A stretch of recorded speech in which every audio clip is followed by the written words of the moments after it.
ലോക്സഭാ തെരഞ്ഞെടുപ്പിന് ഏതാനും ദിവസം മാത്രമാണ് അവശേഷിക്കുന്നത്. മുഖ്യമന്ത്രി പിണറായി വിജയനെയും മകൾ വീണ വിജയനെയും മരുമകനും പൊതുമരാമത്ത് വകുപ്പ് മന്ത്രി കൂടിയായ മുഹമ്മദ് റിയാസിനെയും CPM-നും ഒന്നാകെ മുൾമുനയിൽ നിർത്തിക്കൊണ്ട് സാബു എം ജേക്കബ് വീണ്ടും നിലപാട് വ്യക്തമാക്കിയിരിക്കുകയാണ്. മുഖ്യമന്ത്രിയുടെ മകളെ ജയിലിലാക്കുമെന്ന് പറഞ്ഞ ശേഷം പോലീസിന്റെ ശല്യമില്ലെന്നും വീണയ്ക്കെതിരായ തെളിവുകൾ പുറത്തുവിടാൻ സമയമായിട്ടില്ലെന്നാണ് സാബു എം ജേക്കബ് ഒരു പ്രമുഖ മാധ്യമത്തിലൂടെ പറഞ്ഞിരിക്കുന്നത്. അതായത് അധികം വൈകാതെ കൂടുതൽ തെളിവുകളുമായി വീണയ്ക്കെതിരെ സാബു എം ജേക്കബ് രംഗത്ത് വരുമെന്നാണോ ഇപ്പോൾ വ്യക്തമാക്കിയിരിക്കുന്നത് എന്നാണ് ഏറ്റവും പുതിയ ചോദ്യം. മുഖ്യമന്ത്രി പിണറായി വിജയന്റെ മകൾ വീണ വിജയന് നേരെ വരും ദിവസങ്ങളിൽ കൂടുതൽ ചോദ്യങ്ങൾ ഉയർത്തി രംഗത്ത് വരുമെന്ന് വ്യക്തമാക്കിക്കൊണ്ട് സാബു ജേക്കബ് പോയ ദിവസങ്ങളിൽ രംഗത്ത് വന്നത് എല്ലാവരും കണ്ടതാണ്.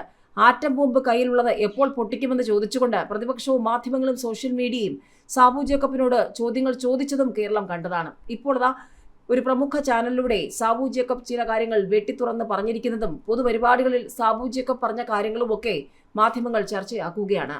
2020 പാർട്ടിയുടെ തെരഞ്ഞെടുപ്പ് കൺവെൻഷൻ കുന്നത്തുനാട് നിയോജക മണ്ഡലത്തിലെ പട്ടിമറ്റം, മഴവന്നൂർ, ഐക്കരനാട് എന്നീ സ്ഥലങ്ങളിൽ നടന്നു. മാർച്ച് 20 ബുധനാഴ്ച വൈകിട്ട് 5 മുതൽ 8 വരെ നടന്ന കൺവെൻഷനുകളിൽ 2020 party chairman Sabu M Jacob മുഖ്യപ്രഭാഷണം നടത്തി. വിവിധ രാഷ്ട്രീയ പാർട്ടികൾ മാറി മാറി കൊള്ളയടിച്ച് കേരളത്തെ നശിപ്പിക്കുന്നതും സാധാരണക്കാരുടെ നിസ്സഹായാവസ്ഥ കണ്ടും മനം തകർന്നാണ് 2020 പാർട്ടി ആരംഭിച്ചതെന്നാണ് സാബു എം ജേക്കബ് പറയുന്നത്.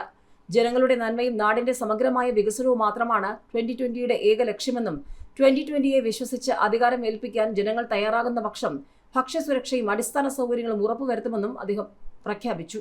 മുഖ്യമന്ത്രിയുടെ മകളെയും ജയിലിലാക്കുമെന്ന് പറഞ്ഞ ശേഷം പോലീസ് ശല്യമില്ലെന്നും വീണയ്ക്കെതിരായ തെളിവുകൾ പുറത്തുവിടാൻ സമയമായിട്ടില്ലെന്നുമാണ് സാബു ജേക്കബ് പ്രമുഖ മാധ്യമത്തിലൂടെ വ്യക്തമാക്കിയിരിക്കുന്നത്. അതായത് അധികം വൈകാതെ കൂടുതൽ തെളിവുകൾ സാബു എം ജേക്കബ് പുറത്തുവിടുമെന്ന് വ്യക്തം.